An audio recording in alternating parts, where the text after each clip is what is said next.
Saludamos muy cordialmente a las autoridades presentes, estudiantes e invitados especiales. El Departamento de Ciencias Jurídicas de la Facultad de Ciencias Jurídicas y Empresariales de la Universidad de la Frontera les da la más cordial bienvenida al 9º Seminario de Profesoras de Derecho Público, patrocinado en esta versión por Fondesit número 111-70-788, Tribunal Constitucional y Asociación Chilena de Derecho Constitucional, instancia en que se dan a conocer los trabajos de destacadas académicas del ámbito del derecho público en materias de relevancia y actualidad a nivel nacional.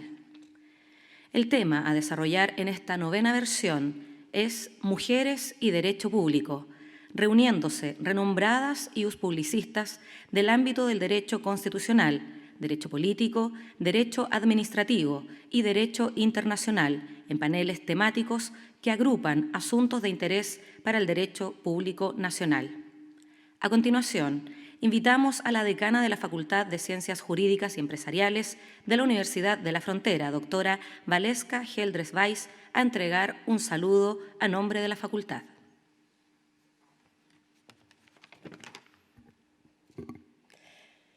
Muy buenos días, señora ministra María Pía Silva Gallinato, señoras investigadoras, académicas, estudiantes, invitados. La Universidad de la Frontera y la Facultad de Ciencias Jurídicas y Empresariales les da la más cordial bienvenida a este 9º Seminario de Profesoras de Derecho Público, donde el tema de esta ocasión es, como ya se ha dicho, mujeres y derecho público. Un tema que, como señalaba ayer la ministra, en visita a nuestro rector, hubiera sido impensable cuando hace 9 años se organizó este primer encuentro en la Universidad Católica en Santiago. Un tema que hoy día nos parece obvio, nos parece necesario y urgente. Es por eso que felicito este evento y especialmente a la doctora Estefanía Esparza, organizadora de este seminario en su 9ª versión, y que con mucho orgullo, y es un honor para la Facultad de Ciencias Jurídicas y Empresariales, ser parte y ser la unidad anfitriona a nivel nacional. En el 2018, los petitorios y tomas de las jóvenes universitarias permitieron exponer como nunca los efectos devastadores que tiene sobre las mujeres la existencia de una estructura sociocultural que las violenta día tras día. El derecho público, que regula las relaciones entre las personas y las instituciones del Estado y el sector público, cumple un rol preponderante en esta estructura sociocultural. Y quienes aquí estamos,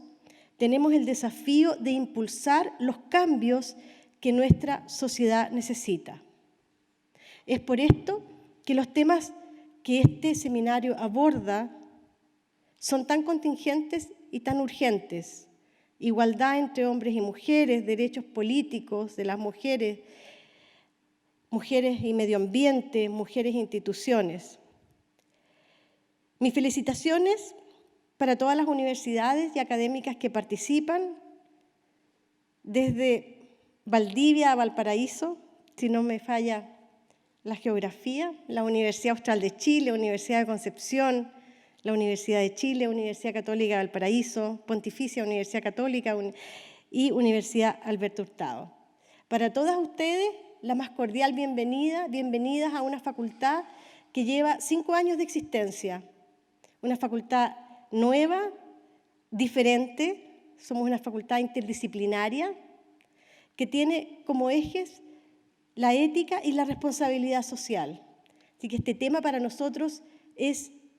de primera relevancia, y más aún siendo la única facultad en la Universidad de la Frontera que está liderada por una mujer. Así que mis mejores deseos, que sea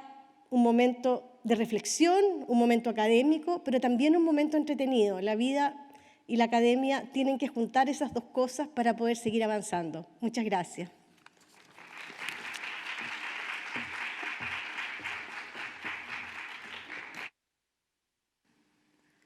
Este año, las académicas desarrollarán sus exposiciones en torno a 5 paneles temáticos denominados: aportes del derecho público a la igualdad entre hombres y mujeres, derechos políticos de las mujeres, género y feminismo, mujeres y medio ambiente, y las mujeres y las instituciones, que se irán llevando a cabo durante toda la jornada. El Seminario de Profesoras de Derecho Público como instancia de divulgación científica lleva 9 años realizándose, correspondiendo su organización en esta 9ª versión a la Universidad de la Frontera. Invitamos a pasar al escenario a la doctora Estefanía Esparza Reyes, académica del Departamento de Ciencias Jurídicas de la Universidad de la Frontera, quien entregará un saludo a nombre de la organización de este 9º Seminario de Profesoras de Derecho Público.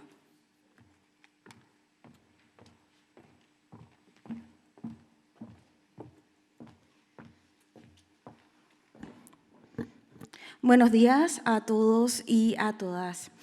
Cuando hace alrededor de 10 años, 5 visionarias mujeres dieron inicio a esta generosa iniciativa que pretendía visibilizar el trabajo de distintas profesoras de Derecho Público, probablemente no imaginaron que ese esfuerzo tendría una extensión tan importante. Este esfuerzo se transformó definitivamente en algo grande. Grande en cuanto a la cantidad de profesoras que han participado en las diversas versiones de este seminario. Grande en cuanto a la cantidad de público que ha presenciado estas iniciativas. Y grande, sobre todo, en cuanto al impacto que ha generado en la academia la existencia de estos seminarios de profesoras de Derecho Público. En este sentido, no queda más que agradecerles. Pero los agradecimientos no solo se fundan en este acto de generosidad, sino también se fundan en que este año haya sido posible realizar este seminario en una universidad regional situada en el Gualmapu y que muchas veces se encuentra un tanto lejana de los avances o de lo que ocurre en la capital. También es necesario agradecer en este momento el aporte de las personas y unidades que han colaborado con que hoy podamos escuchar a las profesoras referentes en la disciplina del derecho público en esta ciudad. Agradecer al Departamento de Ciencias Jurídicas a la facultad y agradecer sobre todo al Núcleo Científico y Tecnológico en Ciencias Sociales, que prestando todo su apoyo logístico ha logrado que todas las cosas hoy funcionen de manera apropiada. Agradecer a funcionarias y estudiantes que han puesto todo su empeño y su corazón en que esta jornada se desarrolle de la mejor manera posible. Y, por supuesto, dar las gracias a todas las expositoras que con su abnegada labor han decidido compartir con nosotras hoy los resultados de sus investigaciones. Esperamos que sea una estancia agradable y que rinda sus frutos en un futuro cercano. Para finalizar, me es muy grato comunicar que las ponencias de este 9º Seminario de Profesoras de Derecho Público serán publicadas prontamente con el apoyo de la importante editorial Tirant lo Blanc, circunstancia que nos llena sin lugar a dudas de orgullo. Esperamos que esta actividad sea de provecho para todos y todas quienes nos acompañan hoy. Seguro así será. Muchas gracias.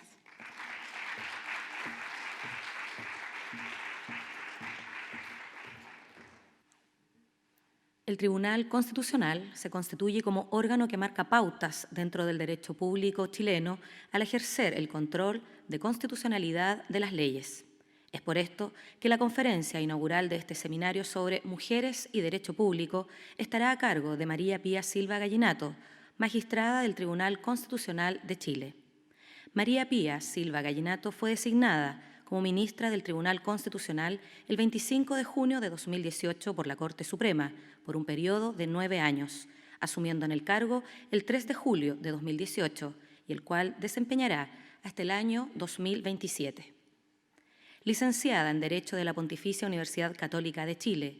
abogada y magíster LLM, mención Derecho Constitucional por la misma Casa de Estudios, Se ha destacado en la actividad académica siendo profesora de pre- y posgrado del Departamento de Derecho Público de la Facultad de Derecho de la Pontificia Universidad Católica de Chile desde el año 2004. Además, ha impartido clases como profesora de Derecho Constitucional tanto en la Universidad Alberto Hurtado como en la Universidad Andrés Bello.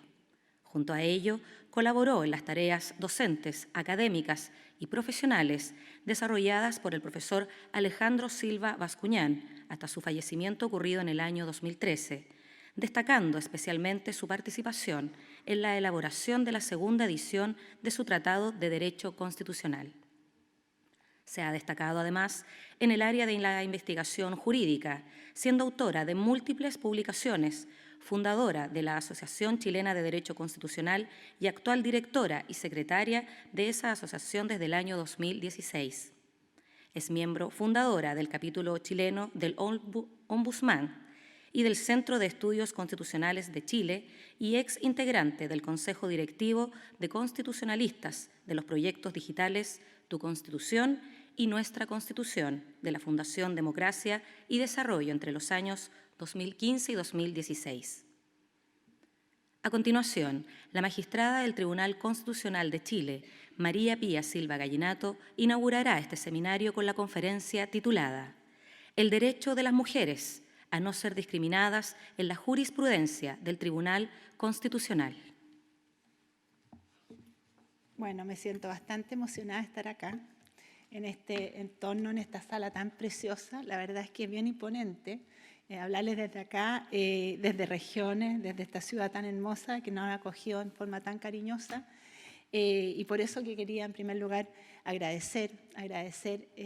a Valesca Geldres, la decana de la Facultad de Ciencias Jurídicas y Empresariales de la Universidad de la Frontera, y en especial por sus palabras, por su acogida, por la reunión que tuvimos ayer con el rector, que fue muy, muy grata, y también en especial a Estefanía Esparza, profesora, doctora de nuestra especialidad, que ha sido una gran organizadora de este evento, ha estado detrás de todos los detalles, al punto que hasta última hora tratando de firmar todavía incluso los diplomas. Ella es muy perfeccionista y la verdad es que es un lujo que la tengan aquí como profesora. Además, sabemos todas que se ha dedicado mucho al tema de la discriminación y por lo tanto estoy segura que dará una gran exposición. Bueno, y en general a todas las autoridades de la facultad y también a los profesores que pertenecen a ella. Acabo de conocer también a quien está a cargo de la universidad en el tema género, quien también está presente. Y bueno, y a todas nuestras profesoras y amigas que nos han acompañado en otros eventos similares y a las que por primera vez también participan en este evento. Bienvenidas también, me siento hasta cierto punto anfitriona porque formo parte justamente de aquel grupo de 5 profesoras que el año 2011 comenzamos con esta iniciativa. Ahora, las responsabilidades que tengo me hacen un poco más difícil participar activamente en la organización, pero siempre detrás interesada en que esto siga adelante. Y bueno, ya que estoy en este cargo, me pareció adecuado que el tema de esta charla inaugural, que va a ser una cosa, estoy segura, que las demás profesoras tienen bastante más experiencia y han estudiado con mucho más profundidad estos temas. No ha sido especialmente tema de mi vocación, pero sí preocupación. El tema de la igualdad de oportunidad y de la discriminación que se produce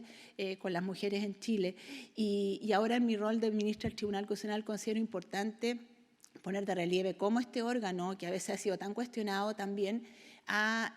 ido avanzando a través de su jurisprudencia en el reconocimiento del derecho que corresponde a las mujeres para su pleno desarrollo, no solamente en ámbitos que tienen que ver con la discriminación, pero cómo esa discriminación también lleva muchas veces a la vulneración de otros derechos fundamentales conexos, como el derecho al trabajo, el derecho al acceso al trabajo, el derecho a la participación política, etc. Y eso es un poco lo que yo quiero transmitirle en una mirada bastante sucinta y rápida de la jurisprudencia del tribunal. Digamos que vivimos en una sociedad que ha tomado conciencia de que todos los seres humanos tenemos la misma dignidad y derecho. Pero aún así es posible constatar que algunos grupos o sectores son discriminados por el hecho de su sola condición. En efecto, a pesar de los avances producidos, esto último sigue ocurriendo, por ejemplo, respecto de las mujeres, es decir, nada menos que en relación a quienes constituyen la mitad de la población mundial. En Chile, tal discriminación y la vulneración de diferentes derechos que generalmente esa situación conlleva, se sigue produciendo aun cuando nuestro ordenamiento jurídico ha ido avanzando, quizás muy lentamente, pero en el último tiempo tal vez con más premura, en el reconocimiento y protección de los derechos de las mujeres. Como les decía, en esta ocasión me propongo analizar la jurisprudencia de nuestro Tribunal Constitucional recaída sobre esta materia. Para ello conviene partir por recordar que la Carta Fundamental contempla diversas disposiciones para promover los derechos de las mujeres y en especial la igualdad entre hombres y mujeres, constituyendo este último un principio fundamental en un Estado constitucional y democrático de derecho.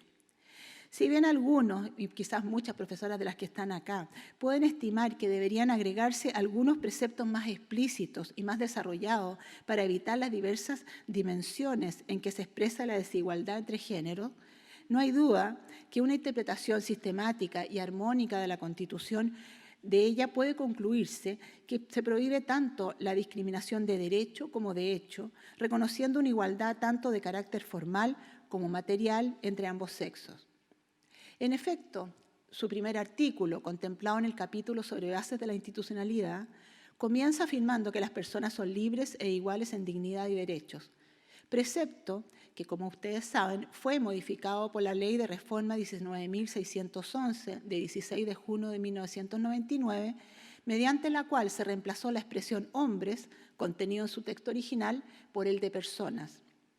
El constituyente derivado juzgó necesario reformar así la disposición, entendiendo que el lenguaje influye en la percepción de la realidad y condiciona el pensamiento,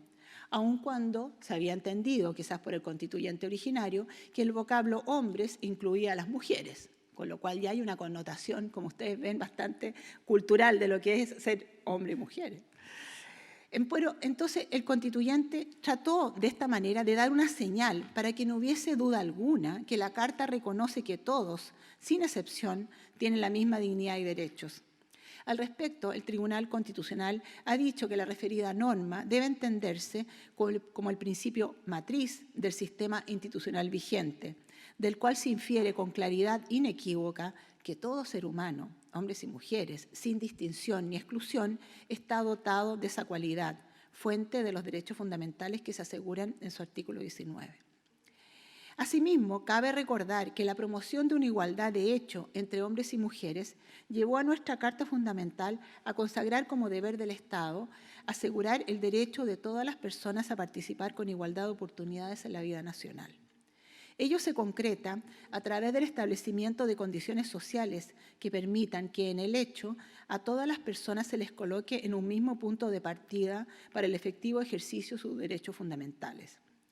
Ello supone evitar que sea la propia sociedad el origen de las limitaciones u obstáculos que impidan, entre otros, a las mujeres progresar en el camino de su desarrollo personal, por lo cual el Estado debe remover tales impedimentos. Tal tarea se vincula fuertemente con el fortalecimiento del régimen democrático a que alude la Carta en su artículo 4, lo que importa reconocer el derecho de participación de las mujeres para hacer valer sus puntos de vista en la sociedad y llegar a influir en la dirección política. Esto último se ha manifestado, por ejemplo, en nuestro ordenamiento jurídico mediante la imposición de cuotas en materia electoral, a través de la ley que, poniendo fin al sistema electoral binominal, obliga a que en las candidaturas parlamentarias que se presenten por un partido político, tanto hombres como mujeres no pueden superar el 60% del total respectivo, materia sobre la cual se pronunció la sentencia Rol 2777, como veremos más adelante. Por otra parte, si el Estado está al servicio de la persona humana y para ello debe contribuir a crear un ambiente en que todos, hombres y mujeres, logren su mayor realización espiritual y material, ese objetivo solo se puede alcanzar con pleno respeto a los derechos esenciales que emanan de la naturaleza humana, los cuales, como sabemos, se encuentran reconocidos no solo en la propia Constitución, sino también en tratados internacionales ratificados por Chile que se encuentran vigentes. Entre tales tratados, no podemos olvidar que existen algunos que reconocen especialmente derechos a las mujeres,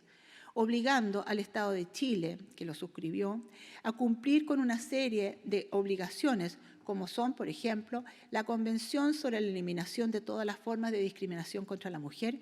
conocida como la Carta Magna de las Mujeres, de la Asamblea General de las Naciones Unidas de 18 de septiembre de 1979 y ratificada por Chile el 7 de diciembre de 1989. Y la Convención Interamericana para Prevenir, Sancionar y Erradicar la Violencia contra la Mujer, llamada Convención Belém do Pará, por el lugar donde se firmó, de la Organización de los Estados Americanos de 9 de junio de 1994, ratificada por nuestro país el 15 de diciembre de 1996. Al suscribir tales acuerdos internacionales, nuestro Estado se comprometió a consagrar a nivel constitucional el principio de igualdad entre hombres y mujeres, lo cual lo llevó en materia de igualdad jurídica a reformar la Carta en 1999 para modificar no solo el ya citado inciso primero del artículo primero, sino asimismo para agregar en el primer inciso del número 3 del artículo 19 una oración final que dispone, perdón, en el número 2 del artículo 19, una oración final que dispone: hombres y mujeres son iguales ante la ley. Bueno, y entonces, ¿cómo ha ido aplicando e interpretando estos principios constitucionales nuestro Tribunal Constitucional en los asuntos que han sido sometidos a su conocimiento? Veamos en distintos temas, ¿no es cierto?, que se han vinculado justamente con estos principios. En cuanto a la discriminación en el acceso a la salud y al ejercicio del derecho a la seguridad social. Partamos recordando al efecto que las primeras sentencias sobre la materia, en principio sobre la materia de igualdad entre hombres y mujeres, luego de la reforma del año 99, recayeron en requerimientos de inaplicabilidad por inconstitucionalidad. Estos fueron 4 requerimientos. Respecto entonces del artículo 38 ter de la ley 18.933 sobre ISAPRES, que en su inciso final disponía especialmente referido al inciso final de este precepto, como veremos, y cuyas gestiones pendientes eran recursos de protección interpuestos por algunas afiliadas en contra de sus ISAPRES por el alza de sus planes de salud. Así, en una de tales sentencias, la Magistratura Constitucional definió los conceptos de discriminación directa o indirecta, recogiendo al efecto el informe de la Alta Comisionada de las Naciones Unidas para los Derechos Humanos de 2008, según el cual tales conceptos de discriminación directa o indirecta son clave en relación a la discriminación y a la igualdad, precisando al efecto que la discriminación directa se define como una diferencia de trato que consiste en forma explícita en distinciones basadas en el sexo o en una de las categorías reconocidas de discriminación. Y por su parte, la discriminación indirecta se produce cuando una ley, una política o un programa que parecen neutros, por ejemplo, en lo que atañe a hombres y mujeres, tienen un efecto discriminatorio en el momento de su aplicación. En ese caso, el resultado o efecto final provoca una situación de desventaja de la mujer con respecto al hombre debido a las desigualdades existentes no tratadas como una medida supuestamente neutra. Normas que en abstracto aparecen neutras, pero que en su aplicación llevan a una discriminación. Y justamente algunos requerimientos de inaplicabilidad han recaído en preceptos legales que tienen estas características, y que en el fondo han llevado, cuando han sido acogidos, la verdad, a suplir un vacío. E incluso se puede hablar de que hay una inconstitucionalidad por omisión del legislador, como vamos a ver. Afirmando que la igualdad entre hombres y mujeres está, aquí estoy recogiendo el fallo del rol 1348, y en este fallo se afirma entonces que la igualdad entre hombres y mujeres ante la ley abarca su dimensión de iure, o sea, jurídica, pero también de hecho, de facto, y resulta de la equiparación de los derechos de la mujer respecto de los del hombre. Esta sentencia sostiene que la tendencia aceptada es la de impedir el menoscabo o la desventaja de la mujer respecto del hombre en la consagración y goce de los derechos. Refiriéndose después a la gestión judicial pendiente, que como les decía es un recurso de protección, sostiene que el concepto de igualdad atingente al caso concreto es el de la igualdad efectiva, relacionado con la protección del igualitario acceso de las mujeres a todas las acciones de salud, sea las que se presten a través de instituciones públicas o privadas. Las consideraciones anteriores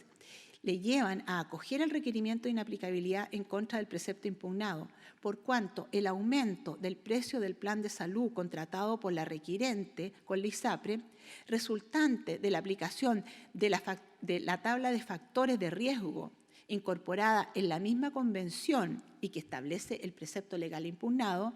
y que permite una diferenciación en razón de sexo y de edad, genera un efecto contrario a la Constitución. Sabemos que luego de declarar inaplicable este mismo precepto legal en otros 3 requerimientos similares, como ya les decía, el tribunal abrió de oficio un proceso para declarar en definitiva la inconstitucionalidad del artículo 38 ter de la ley de ISAPRES a través de la sentencia 1710, publicada en el Diario Oficial el 9 de agosto de 2010. Tal fallo afirma que la igualdad jurídica entre hombres y mujeres tiene expresiones muy concretas en el goce de los derechos sociales, del derecho a la salud y específicamente en lo relativo a las prestaciones de salud, incluyendo los denominados seguros de salud. Para llegar a la convicción de que los precios desproporcionados en relación a las rentas que resultan por aplicación del precepto legal, al construirse sobre la base de factores inherentes a la naturaleza humana, como la edad y el sexo, afectan el igualitario acceso a las acciones de salud. Además, la sentencia expresa que dicho mecanismo potencia una discriminación en contra de las mujeres, los adultos mayores y los niños menores de 2 años que no tienen justificación racional y, por lo tanto, no se aviene a la Constitución. Pues bien, en relación a esta última afirmación, entendiendo entonces que este mecanismo, ¿no es cierto?, que permite construir sobre la base de factores que son inherentes a la naturaleza humana, como son la edad y el sexo, y también la edad de niños menores de 2 años, se pronunció asimismo también otra sentencia el año pasado, otra sentencia recae un requerimiento de inaplicabilidad de septiembre del año pasado, rol 3227, recaído en un requerimiento de inaplicabilidad respecto de las letras M y N del artículo 170 y del artículo 199, que nuevamente aluden a la tabla de factores que permiten determinar el precio de un plan de salud y que se encuentran ahora contempladas en el decreto con fuerza ley número 1 del Ministerio de Salud de 2006, que recoge entonces la preceptiva que estaba en la ley 18.933. En los autos caratulados Juárez, Hübner, María del Pilar con ISAPRE, Colmena, Golden Cross sobre recurso de protección. Según tal sentencia, la referida ISAPRE aplicó un precio improcedente por la inclusión de un niño recién nacido como carga en su contrato de salud, cuestión contraria a la Carta Fundamental en razón de la sentencia 17.010 que derogó los numerales 1 a 4 del inciso 3 del artículo 38 ter de la ley 18.933. El tribunal sostuvo en tal caso que si bien la tabla de factores de riesgo no fue declarada inconstitucional absolutamente, ello sí dependería la inconstitucionalidad de su aplicación en cada caso concreto, de la forma en que fuera usada por las ISAPRES esta tabla. Y aquí justamente en relación a la aplicación que se hace de la tabla, en este caso concreto se consideró que se vulneraba el principio de igualdad ante la ley y el derecho de acceso a la salud de aquellos menores de 2 años a los que se refiere la ley. Y por lo tanto, el alza del precio del plan de salud de su madre cuando incorpora como nuevo beneficiario a su hijo que está por nacer o aquel que es menor de 2 años, en este caso se trata de un hijo que estaba por nacer, el criterio que se aplicó para alzar digamos, el plan de salud había sido la edad del niño, menor de 2 años, criterio que también, al igual que en relación al sexo, en el caso de las mujeres, en el caso de la inconstitucionalidad que fija el rol 1710, este criterio se encuentra también al margen del control de la madre, por lo cual resulta asimismo afectada también ella misma, la madre, la mujer, porque con ello no solamente se vulneran los derechos del niño, sino que también se vulnera el derecho de propiedad de la madre al alzarse el contrato de salud y también su derecho a elegir el sistema de salud al que desea acogerse. Así que nuevamente nos encontramos con la vulneración de una discriminación también en contra del niño, pero también de la madre y la afectación de estos derechos conexos al de la discriminación. Bueno, vinculado asimismo al derecho a la seguridad social, el Tribunal Constitucional declaró inaplicable en los autos sobre recursos de protección caratulados Vila Vila Pierart María, con Dirección General Administrativa del Ministerio de Relaciones Exteriores, ciertas expresiones contenidas en la letra A del artículo 3 de la Ley sobre Sistema Único de Prestaciones Familiares. Normativa que establece que, comillas, serán causantes de asignación familiar la cónyuge y en la forma que determina el reglamento el cónyuge inválido. En este caso, el tribunal explica que la aplicación de tal precepto en el caso concreto afecta el derecho a la igualdad ante la ley y el derecho de propiedad de la requirente, al establecer una diferencia de trato entre hombres y mujeres para efectos del pago del beneficio de la asignación familiar, debido a que en este caso el causante de asignación familiar era el cónyuge varón, quien vive a expensas de la requirente, quien era funcionaria diplomática. O sea, la ley se pone en una situación contraria. Generalmente, o el legislador entendía que más bien el causante de la asignación, o el que podía ser beneficiario de la asignación familiar, tenía que ser un hombre que vivía a expensas, entonces, perdón, la mujer y que vivía a expensas del hombre, y en este caso se da la situación contraria. Y por lo tanto, declara inaplicable la norma, pero además, frente al argumento que da el Ministerio de Relaciones Exteriores recurrido de que el pago de tal asignación afectaría el presupuesto del Estado, el tribunal sostuvo que la incidencia del impacto presupuestario por el reconocimiento de derechos constitucionales, como en este caso era la igualdad ante la ley de hombres y mujeres, hay que hacer una distinción. Un asunto es la libertad o discreción que el legislador tiene para fijar el umbral de cobertura de la prestación, para lo cual no es indiferente la restricción presupuestaria que exista, y otro muy distinto es la prohibición constitucional de discriminación arbitraria.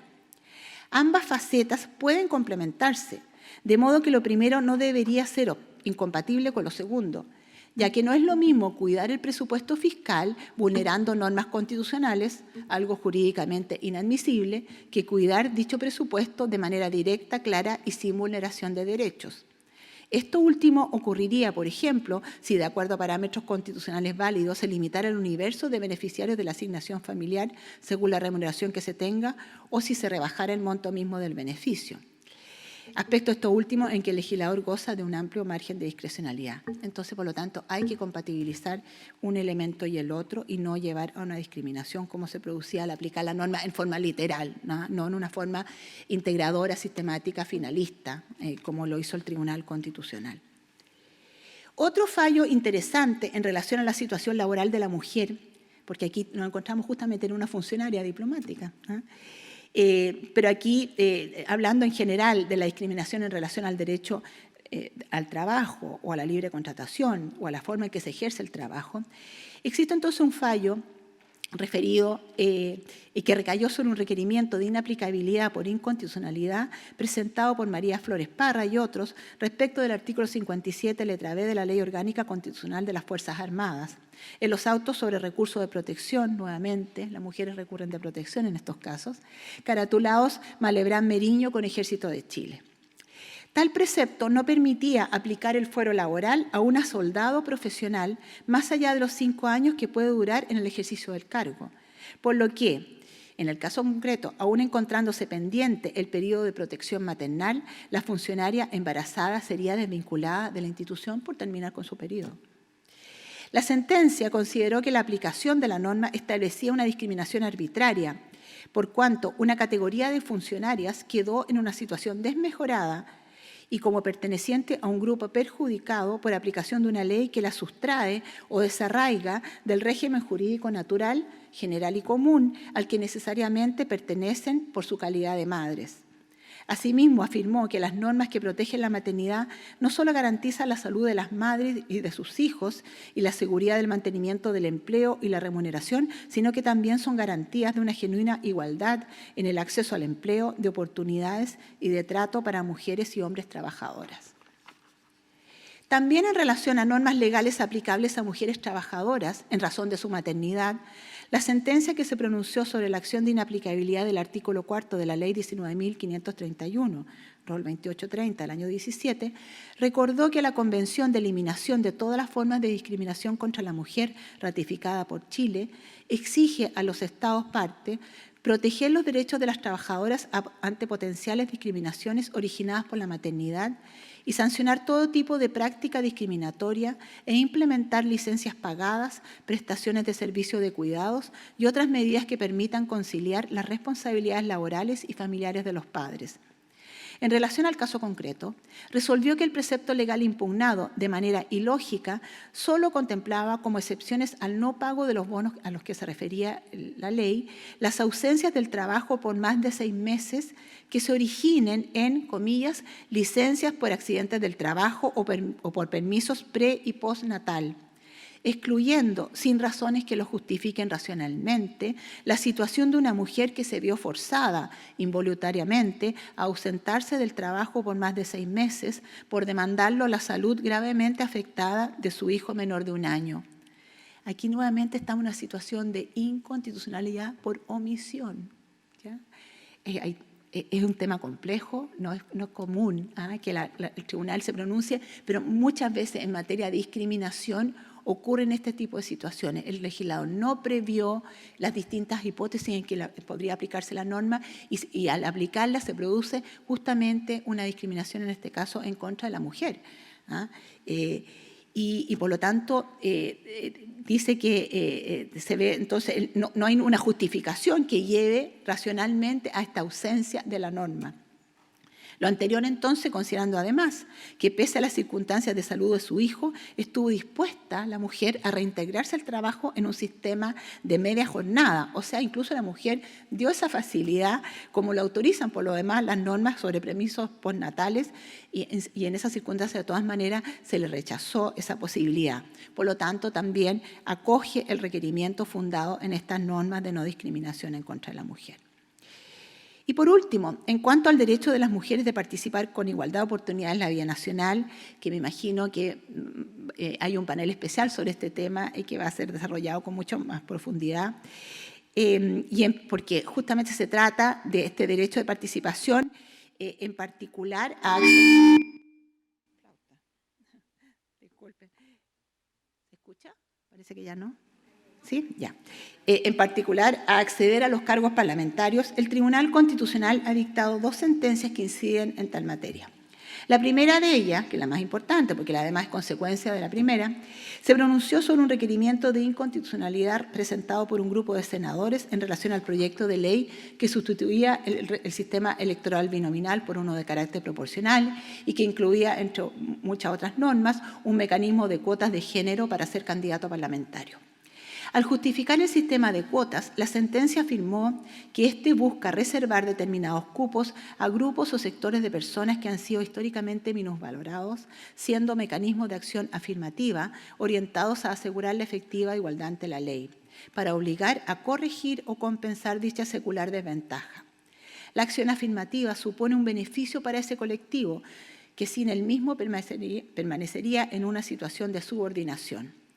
La sentencia, redactada por la ministra Marisol Peña, recogiendo lo dispuesto en el inciso primero e inciso final de la Constitución, afirma que estas medidas buscan que las personas tengan las mismas oportunidades en el punto de partida y promuevan sistemas de inclusión social que el Estado debe contribuir a crear en su misión de lograr el bien común. En el caso particular, dichas cuotas se fundan también en el postulado del artículo 19, número 2 de la Carta Fundamental, que establece que hombres y mujeres son iguales ante la ley. Después de reconocer el hecho de que las mujeres en Chile no tienen una representación adecuada en la política, dando una serie de cifras al respecto, la sentencia sostiene que el mecanismo de cuotas puede establecerlo perfectamente el legislador, ya que con él se regula un ámbito entregado por el constituyente a su definición, por cuanto tanto el artículo 47 como el artículo 49 de la Carta Fundamental establecen que la forma de la elección de los parlamentarios la debe definir la ley orgánica constitucional respectiva, sin que tal instrumento se introduzca en el ámbito de los requisitos para ser diputado o senador. En efecto, sea hombre o mujer, el candidato debe cumplir los requisitos que los artículos 48 y 50 de la Constitución establecen para ser candidato a diputado o senador, respectivamente. Por último, la sentencia 2981 recaía en el control de constitucionalidad de la ley sobre fortalecimiento y transparencia de la democracia, confirmando los fundamentos de la sentencia recién comentada, sostuvo que el género de un candidato no es indiferente al establecimiento de requisitos para ser diputado y senador, por cuanto ya no basta con cumplir los requisitos que la Constitución establece en los artículos 47 y 50, ya que en algunos casos se requerirá ser mujer. Desde que, como ya se explicó, la sentencia anterior, la 2777, le reconoce competencia al legislador para establecer la existencia de cuotas de género para ser candidato parlamentario. Y el artículo 47, tanto el artículo 47 como el 49 de la Constitución, establecen que la forma de su elección la debe definir la ley orgánica constitucional respectiva. Bueno, en este sucinto recuento de algunas sentencias de nuestro Tribunal Constitucional, quise poner de relieve cómo esta magistratura, recogiendo especialmente los preceptos constitucionales que al comienzo de estas palabras cité, ha desarrollado una jurisprudencia para promover y garantizar el derecho de las mujeres a no ser discriminadas en distintos ámbitos de su vida.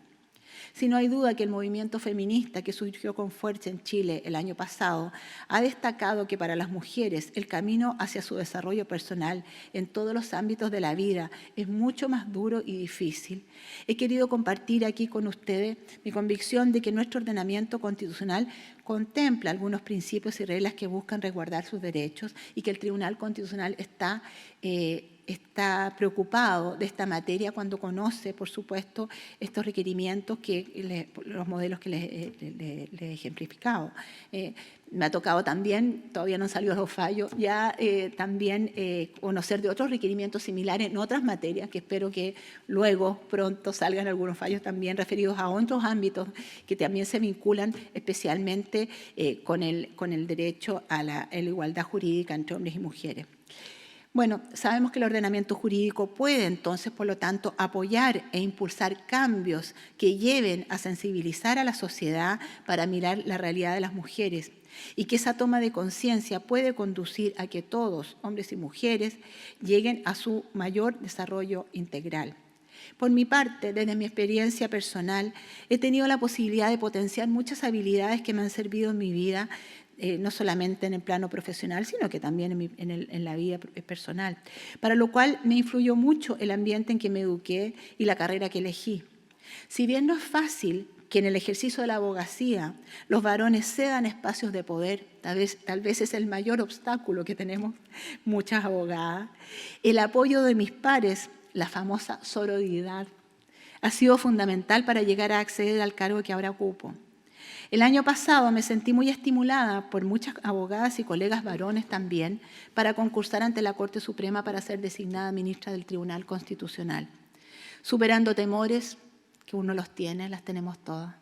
y preparándome con rigurosidad. Finalmente resulté elegida por el Pleno de la Corte en junio pasado. Me siento súper honrada de ocupar ese cargo y de representar en él tal vez a muchas mujeres que también quieren desplegar sus alas para dar lo mejor de sí mismas en servicio de nuestro país. Ese impulso se funda en que soy partidaria del trabajo en equipo, en apoyar a otras mujeres para que tengan las mismas oportunidades que yo he tenido, en compartir experiencias de crecimiento. Es que entre pares surge espontáneamente la solidaridad. No existe competencia, sino que respaldo mutuo. La idea de un grupo de académicas de visibilizar la tarea que muchas profesoras de Derecho Público del país realizan, estudiando, investigando, enseñando la disciplina, nos llevó a organizar entonces, como ya saben, el primer seminario de profesoras de Derecho Público en 2011, cuyos trabajos luego se han divulgado en medios especializados. Ese esfuerzo ha tenido continuidad en el tiempo y ha seguido rindiendo fruto. Este 9º seminario así lo manifiesta y por ello agradezco a todos quienes han hecho posible su materialización y en especial, como les decía, a Estefanía Esparza, joven profesora que ha desempeñado una gran labor como organizadora de este evento y en una ciudad tan linda como Temuco. Estoy segura que este evento será muy exitoso y marcará un hito al tratar de una materia que estoy segura habrán de exponer quizás en forma mucho más profunda y acuciosa grandes profesoras que se han dedicado especialmente a esta materia. Y por lo tanto, para mí va a ser un honor y va a ser una gran oportunidad aprovechar y escuchar esas experiencias, lo que ellas también nos puedan decir al respecto. Muchas gracias a todas por escucharme.